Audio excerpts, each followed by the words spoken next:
You wake up. Your neighbor's house is silent. Yesterday, there were screams. Today, nothing. You look outside. A cart rolls down the street collecting bodies. The driver rings a bell and shouts, "Bring out your dead!" 3 corpses are thrown onto the pile. This is your life now. 1 in 3 people you know will be dead within a year. Maybe you're next. Before we step into the nightmare of living through history's deadliest pandemic, answer today's question of the day. What's the scariest disease you've ever heard of? Drop your answer in the comments. We want to see what terrifies you most. Now, let's experience what daily life was actually like during the Bubonic Plague in the 1300s, when half of Europe died in 7 years. Let's begin. It's 1348. You live in a small English town, population maybe 800 people. Everyone knows everyone. The plague arrived 3 months ago, carried by merchants from a port city. Nobody understands what it is or how it spreads. The church says it's God's punishment for sin. Physicians say it's bad air or unfavorable astrological alignments. Both are wrong. It's bacteria spread by flea bites from infected rats, but you won't know that for another 500 years. The first sign something is catastrophically wrong happens fast. A family down the street gets sick. High fever, chills, vomiting. Then the swellings appear, lumps the size of eggs in the neck, armpits, and groin. These buboes give the disease its name. They're excruciatingly painful. Black patches spread across the skin as tissue dies. Within 3 to 5 days, the entire family is dead. You've seen people die before: childbirth, accidents, old age. This is different. This is fast, agonizing, and unstoppable. Within 2 weeks, 20 people are dead. Within a month, 100. The town physician tries everything: bloodletting to balance the humors, poultices of herbs, prayers, and blessed water. Nothing works. The physician himself gets sick and dies within days. Now there's no medical authority at all. People are dying faster than they can be buried. The priest is overwhelmed conducting last rites. He's terrified too. He knows he's exposed constantly. Your daily routine transforms into survival. You stop going to the market. Too many people, too much contact. You avoid anyone who looks sick. You burn aromatic herbs inside your house, believing the smoke purifies bad air. You wear a cloth soaked in vinegar over your nose and mouth.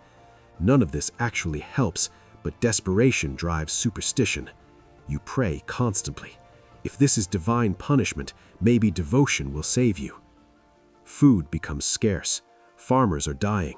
Those still alive are too afraid to bring goods to town. Supply chains collapse.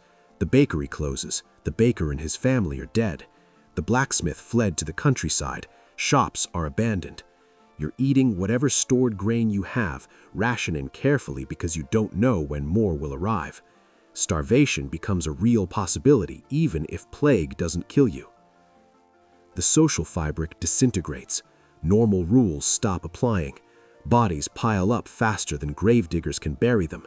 The churchyard is full. They start digging mass graves, huge pits where dozens of corpses are dumped and covered with lime. The smell is overwhelming. Rotting flesh mixed with smoke from constant fires burning contaminated belongings. You can't escape it. Every breath reminds you of death. Families fracture. When someone gets sick, others flee.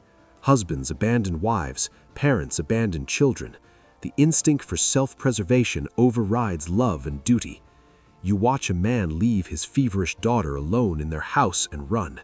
She dies alone, calling for him. Nobody judges him. Everyone understands. Survival trumps morality when death is this present. The worst part is the randomness. You can't predict who gets sick. Young, old, healthy, weak, plague kills indiscriminately.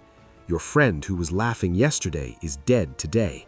The elderly woman everyone expected to die years ago survives, while robust young men collapse.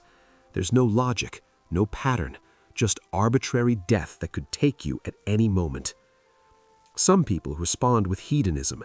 If they're going to die anyway, why not enjoy what time remains? Taverns that are still open fill with people drinking, gambling, having sex with strangers. Morality collapses. Why save money? Why stay faithful? Why plan for a future that probably doesn't exist? You see things that would have been scandalous a year ago. Public drunkenness, adultery, theft. Nobody cares anymore. Others become extremely religious. Flagellants appear, groups of people who whip themselves publicly, believing their suffering will appease God and end the plague. They process through towns, bloody backs on display, chanting prayers. Some people join them. You don't. It seems insane. But then again, everything is insane now. Anti-Semitism explodes. People need someone to blame. Rumors spread the Jews poisoned wells to cause the plague. It's completely false. Jews are dying at the same rates as Christians, but logic doesn't matter. Mobs form. Jewish communities are attacked, homes burned, people murdered. You watch a pogrom happen. You don't participate, but you don't stop it either. You're too afraid, too focused on your own survival. Months pass. The death toll is staggering. Half your town is dead, maybe more. The survivors are traumatized, malnourished, and psychologically broken. But the plague is finally slowing. New cases are less frequent.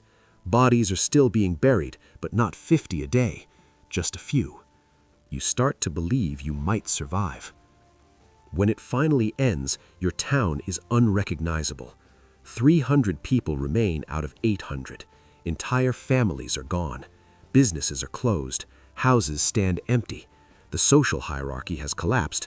The Lord died. Half the priests are dead. Craftsmen and merchants who survived suddenly have enormous economic power because their skills are now scarce. You're alive. You don't know why. You didn't do anything special. You just got lucky. The guilt is overwhelming. Why did you survive when your sister died, when your best friend died, when good people, children, pregnant women all died? There's no answer, just survivor's guilt that will haunt you forever. Life slowly rebuilds.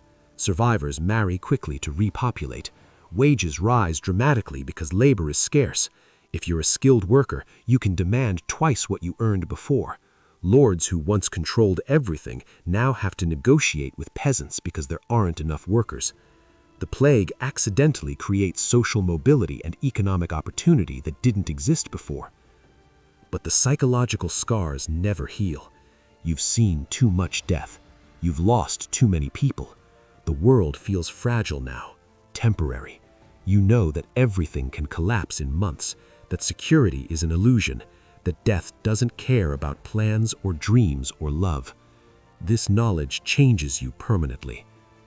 The plague returns periodically over the next 3 centuries, smaller outbreaks that kill thousands instead of millions, but that first wave in 1348 to 1353 is the worst. 75 to 200 million dead globally, 1/3 to 1/2 of Europe's population gone. It's a catastrophe that reshapes civilization. The feudal system weakens, labor movements begin, the church's authority is questioned. If God let this happen, what does that mean? The Renaissance emerges partly because the plague destroyed the old order and created space for new ideas. Living through the bubonic plague means watching your world end, not metaphorically, literally.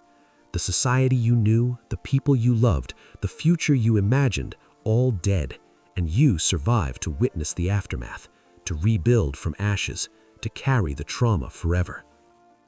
Now, before you go, make sure to subscribe if you want more immersive experiences of history's darkest moments, and I want to hear from you.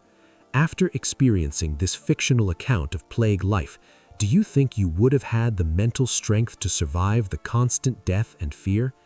How do you think the Black Plague compares to modern pandemics like COVID-19 in terms of societal impact?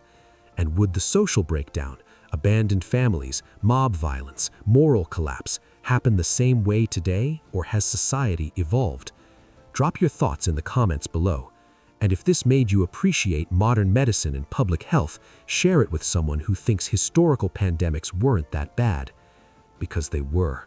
The bubonic plague was hell on earth, and the people who survived carried those scars for the rest of their lives.